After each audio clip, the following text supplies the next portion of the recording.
এই মুহূর্তে আছি হচ্ছে আয়নার গ্রুপের ঘাটে। এই যে এখান থেকেই চাতলপাড় বা অন্যান্য এলাকায় এই নৌকাগুলো যায়। এটা হচ্ছে আয়নার গ্রুপের ঘাট। এক চাচা কলা নিয়ে যাচ্ছে। কই নিয়ে যাবেন মুরব্বী? গ্রামে গ্রামে বেচবেন? ব্যবসা ব্যবসা ভালো? ভালোই। আচ্ছা আচ্ছা।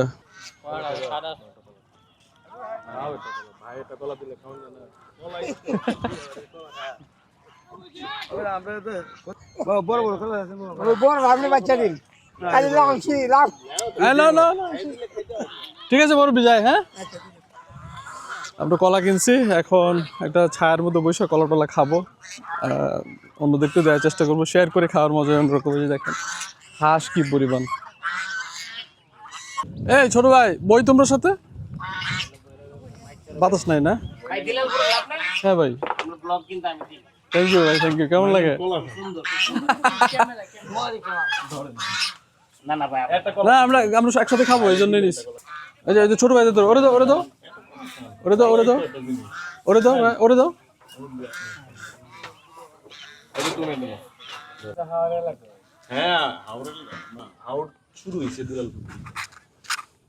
আমরা কিন্তু কিশোরগঞ্জ জেলা ঢাকা বিভাগ, এটা কিন্তু ঢাকা বিভাগ, আমরা জেলাটা কিন্তু ঢাকা বিভাগ। অথচ আমরা মানে আমাদের চেয়ে আরো 3 গুণ অসুবিধার লোক আছে বাংলাদেশে। তাদের এলাকায় আপনার রাস্তাঘাট, স্বাস্থ্য, শিক্ষা ব্যবস্থা সব দিক থেকে কিন্তু আপনার পর্যাপ্ত পরিমাণ চালু আছে, কিন্তু আমাদের এলাকাটাই অন্তত মাছের ইউনিয়নটা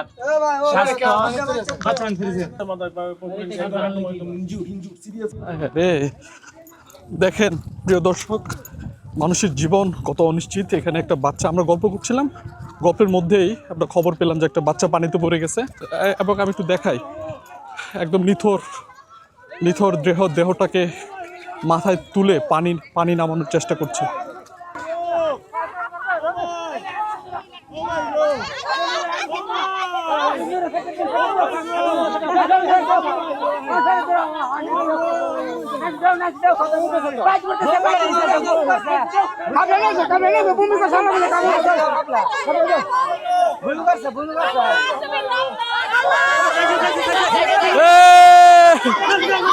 বেঁচে আছে বেঁচে আছে বেঁচে আছে, ইয়েস, বেঁচে আছে বেঁচে আছে বাবা, বেঁচে আছে বাবা, ও বেঁচে আছে।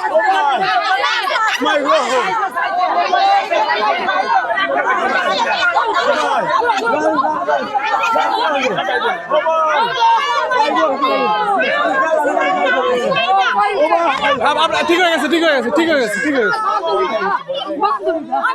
Oh my god! Oh my god! কি সব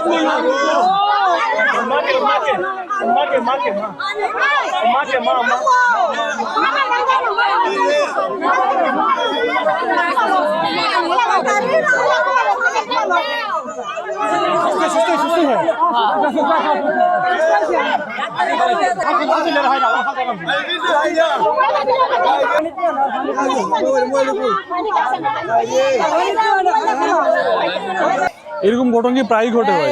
না প্রায় না, বৈশাখ মাসে তো বাচ্চারা মানে কলা দেয় না, কাজ করতে দাম দিতে। হ্যাঁ, তারপর আগে কাজের দিকে এদিকে বাচ্চা পোলা পারে আর এমনিতে কোনো সমস্যা হয় না। বাচ্চা বলতে গেছে এর থেকে একটু বেশি হলে সাঁতার শিক্ষা ফেলে। আচ্ছা আচ্ছা আচ্ছা, ওই মনে সাঁতার জানে না। স্কিমের গাছ ফেরে যায় এখানটা গুরু নিছে না। হ্যাঁ, ওই যে স্কিমের গাছ আমরা যে মডেল আচ্ছা আচ্ছা ঠিক আছে। কলা আমি কলা দিছি এটারে। হ্যাঁ, আমি আমার কাছ থেকে কলা খাইছি এখানে দাঁড়ায়। আমরা একটু আগে এই বাচ্চাটাকে কলা কিনে দিয়েছিলাম, সে আমাদের কাছ থেকে কলা খেলো। আমরা ওখানে গল্প করছিলাম, হঠাৎ করে শুনি যে বাচ্চা পানিতে পড়ছে। আল্লাহর রহমত যেটা, সেটা হচ্ছে পাওয়া গেছে। বাচ্চাটা পাওয়া যাওয়ার কারণে খুব অল্প সময়ের মধ্যে তাকে উদ্ধার করা হয়েছে এবং তাকে মাথায় তুলে যখন ঝাঁকি দেওয়া হলো, পানি টানি বের হয়ে যাওয়ার পরে বাচ্চাটা সুস্থ এবং মানে বেঁচে আছে আর কি। এটা হচ্ছে আশার কথা। এখানকার মানুষের জীবন বা বাচ্চাদের নিরাপত্তাটা এতটুকুই, মুহূর্তের মধ্যে পানিতে পড়ে যাচ্ছে, এরকম দুর্ঘটনা ঘটছে। তবে এক ভাই যেটা বললো, এখানকার বাচ্চারা যেরকম ঝুঁকিপূর্ণ, তেমনি তারা অনেক বেশি পারদর্শী সাঁতারে, তারা অনেক বেশি সাঁতার জানে, ছোটোবেলা থেকে তারা সাঁতার শিখে ফেলে। যাই হোক, এরকম অনাকাঙ্ক্ষিত ঘটনা যেন না হয়, আমরা এটাই আশা করি আর কি।